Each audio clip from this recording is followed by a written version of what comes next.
Hello students, तो आज हम स्टैंडर्ड 8 का चैप्टर 14 कंपाउंड इंटरेस्ट सेट 14.1 करने वाले हैं।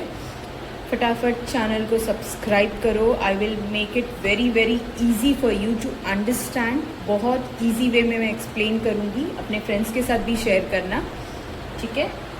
पहले तो हम समझते हैं कि कंपाउंड इंटरेस्ट होता क्या है, and then I will tell you उसका फॉर्मूला, और उसके बाद हम एक्सरसाइज स्टार्ट करेंगे। सी, कंपाउंड इंटरेस्ट हमने सिंपल इंटरेस्ट पढ़ा था। हम जब किसी से पैसे लेते हैं तो हमको उसके ऊपर कुछ उसको इंटरेस्ट देना होता है। कोई फ्री में हमको पैसे देगा नहीं, ठीक है। हर कोई अपना फ़ायदा देखता है।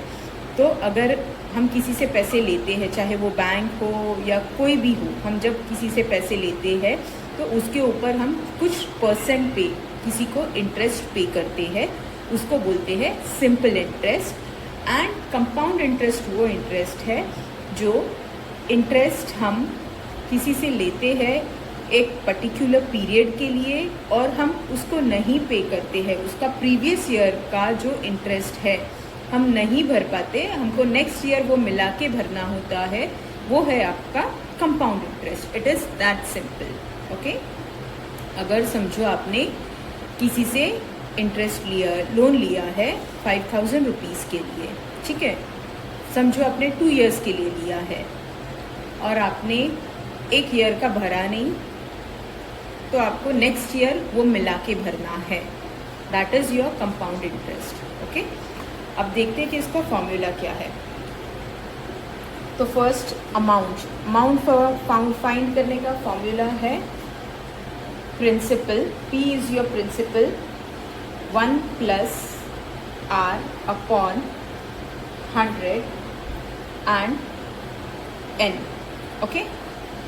मैं यहाँ पे बता दूँ, A is equal to amount, P is your principal, R is your rate or rate of interest you can say,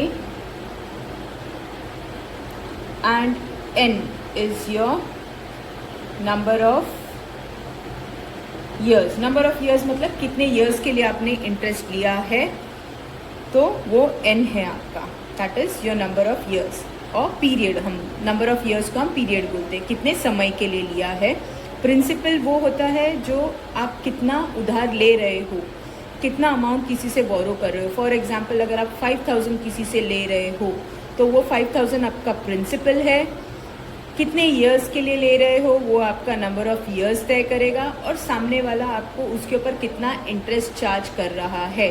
अगर वो आपको 5000 पे 500 रुपीज़ चार्ज कर रहा है तो वो आपका रेट होगा, रेट ऑफ इंटरेस्ट या रेट। अगर उसने बोल दिया कि 5000 पे मैं आपको 10% चार्ज करूँगा, तो वो है आपका 10%, वो आपका रेट ऑफ इंटरेस्ट है, ओके। नाउ कंपाउंड इंटरेस्ट का फॉर्मूला देखते हैं। कंपाउंड इंटरेस्ट का फॉर्मूला,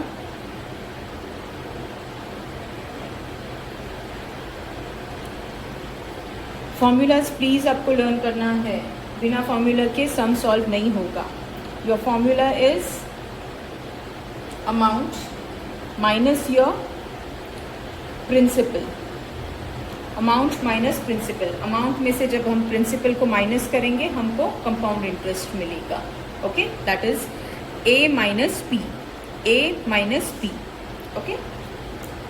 आई होप आपको कॉन्सेप्ट क्लियर है। अगर कॉन्सेप्ट बहुत अच्छे से क्लियर होगा तो आपको क्वेश्चन को पढ़ने के बाद, सी ये चैप्टर है जिसमें बहुत मतलब पूरे ही वर्ड प्रॉब्लम्स है, तो आपको पूरा इतना बोलते हैं ना रट्टा मार के पढ़ने की ज़रूरत नहीं है मैथ्स को।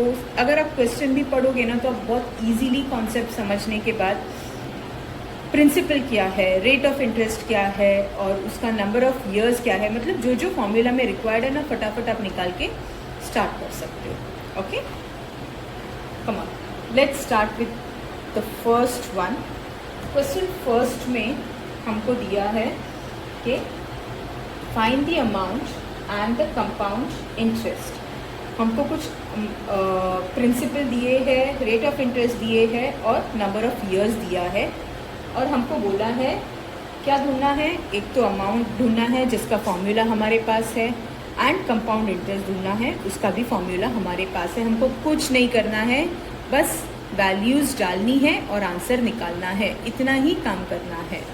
ओके ओके, तो फर्स्ट क्वेश्चन आप देख सकते हो जिसमें हमको P क्या दिया है, P is your principal, that is 2000 rupees, 2000। Rate of interest कितना है उसका 5 PCPA। PCPA means what, percent per annum, PC is your percent, जो परसेंटेज 100 जो हम यूज़ करते हैं वो। PA is your per annum means yearly, एक साल का, पर एनम मतलब 1 year. Okay, and D is your duration means what, number of years, कितने साल के लिए, तो यहाँ पे हमको 2 ईयर्स दिया है। ओके, तो पहले इसको सॉल्व करते हैं, ये हमारा गिवन है। नाउ लेट्स स्टार्ट, फॉर्मूला डालना है। A इज इक्वल टू, हमको अमाउंट फाइंड करने बोला है, तो हम पहले अमाउंट फाइंड करेंगे, 1 plus R upon 100 N। Okay, अब फटाफट वैल्यूज़ डालने हैं। A हमको पता नहीं है, वो हमको फाइंड करना है। ओके, P कितना है हमारा 2000, देन 1 प्लस R कितना दिया है 5, 100 वैसे ही लिखना है। N के जगह पे क्या लिखोगे 2। इज़ इट सिंपल, बहुत इजी है, बहुत मार्क्स स्कोरिंग है, बहुत इजीली आप इसके मार्क्स स्कोर कर सकते हो, बहुत इजी चैप्टर है। नेक्स्ट क्या करना है, नेक्स्ट हम क्या करेंगे, अब ये इसका रूल क्या है आपको पता है, ये हम पहले से सीखते आए हैं, फिर भी मैं आपको समझा देती हूँ। जब हम यहाँ से यहाँ जाते हैं ना, मल्टीप्लाई होता है। ओके, जब हम यहाँ से यहाँ जाते हैं तो ये मल्टीप्लाई होता है, और यहाँ से यहाँ आते हैं तो जो बीच में साइन है वही लगता है। ओके, तो अब हम यहाँ से यहाँ जाएंगे तो हमारा कितना होगा 100 मल्टीप्लाई बाई 1, दैट इज 100 1 सा 100, बीच में प्लस की साइन है 5, दैट मीन्स 100 1 सा 100, 100 प्लस 5 इज 105। तो इसको कैसे लिख सकते हैं हम 2000 105 अपॉन 100, और ये 2 का 2 वैसे आएगा। ओके, समझ रहा है आपको? अगर ये समझ आ गया तो आप ये स्टेप स्किप भी कर सकते हो, ये आपको समझने के लिए मैंने लिखा हुआ है। ओके, नेक्स्ट, ये 2000 को वैसे ही लेके चलना है, इसके साथ कुछ नहीं करना है। Okay, next, bracket means what, bracket means multiplication, bracket का मतलब है मल्टीप्लिकेशन। अब ये हम कितने बार लिखेंगे, ब्रैकेट का मतलब है कि ये कितने बार लिखना है 2 टाइम्स, अगर 3 रहेगा तो 3 टाइम्स। अब यहाँ पे 2 दिया है तो हम इसको 2 टाइम्स लिखेंगे, 105 upon 100 multiplied by 105 upon 100। Okay, अब देखो ये ज़ीरो कट, ये ज़ीरो कट, और कुछ कट हो रहा है क्या, यस, ये इसके साथ कट हो रहा है। अब ये 2 1 ज़ा 2 5 ज़ा। ओके, समझ आ रहा है कटिंग? नाउ सी, ये 5 है, 5 1 ज़ा, ये जाएगा 5 के टेबल में, देखो लास्ट डिजिट 5 मतलब ये 5 के टेबल में इजीली, डिविजिबिलिटी रूल पता ही होगा आपको, इजीली जा सकते हैं। सो ये 5 1 ज़ा जाएगा, ये 5 2 ज़ा एंड ये 5 1 ज़ा। ओके, नाउ जो बच गया है, क्या बचा है यहाँ पे, 1 छोड़ दो, 1 का कुछ वैल्यू नहीं होता। नाउ इनको मल्टीप्लाई करना है। ओके, कितना बचा है, कितना मिला है हमको, इन दोनों को मल्टीप्लाई करो, मल्टीप्लिकेशन तो आता ही होगा, फिर भी मैं यहाँ पे हेल्प करती हूँ आपको। ओके, 1 5 ज़ा 5, 1 0 ज़ा 0, 1 1 ज़ा 1, देन 2 5 ज़ा 10, कैरी अप 1, 2 0 ज़ा 0, प्लस 1 इज़ 1, 2 1 ज़ा 2, दोनों को ऐड करो, 5 वैसे ही नीचे आएगा, 0 को ऐड करो, 0 वैसे ही आएगा, 1 + 1 2 एंड 2 का 2 वैसे ही आएगा। Your answer is 2205। ठीक है, देयरफॉर हम लिखेंगे अमाउंट इज इक्वल टू 2205 और आपको ऐसे बॉक्स बनाना है, इसके हमको मार्क्स मिलते हैं। ओके, ये है हमारा अमाउंट। अब हमको कंपाउंड इंटरेस्ट निकालना है। तो हमारा कंपाउंड इंटरेस्ट क्या है?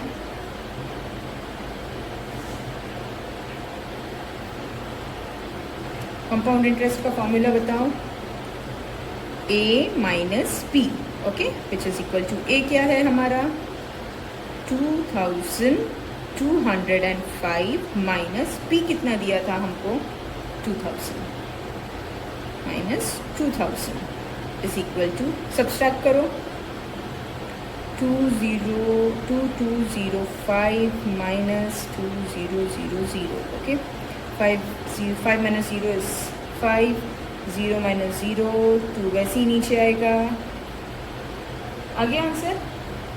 सो हमारा कंपाउंड इंटरेस्ट है ₹205। ओके, सो आंसर में लिखो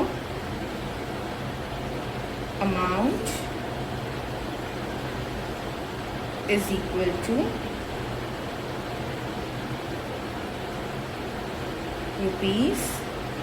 ₹2205 एंड मैं शॉर्ट में लिख रही हूँ, आप पूरे इसमें लिख देना। Okay, compound interest is equal to ₹205। That's it, easy था। आई होप आपको समझ आ गया हो। फटाफट कॉपी करके ले लो। कुछ भी डाउट रहे प्लीज़ कमेंट में ड्रॉप करके बताना। ओके, चलो फटाफट कॉपी कर लो so that we can go towards the next sum. ये नेक्स्ट सम मैं नेक्स्ट वीडियो में डालूंगी। ये आज मैंने ये नया चैप्टर तुम्हारे साथ स्टार्ट किया, तो मैंने बहुत एक्सप्लेन करते हुए आपको बहुत स्लो में समझाया है। Okay, and try next sum आप खुद से करो। ओके, और चैनल को सब्सक्राइब नहीं किया है तो फटाफट जाके सब्सक्राइब करो। और जो जो टफ सम्स लग रहे हैं मैथ्स के, साइंस के, फटाफट मुझे कमेंट करो, मैं उसके ऊपर वीडियोस बना के डालूँगी। ओके।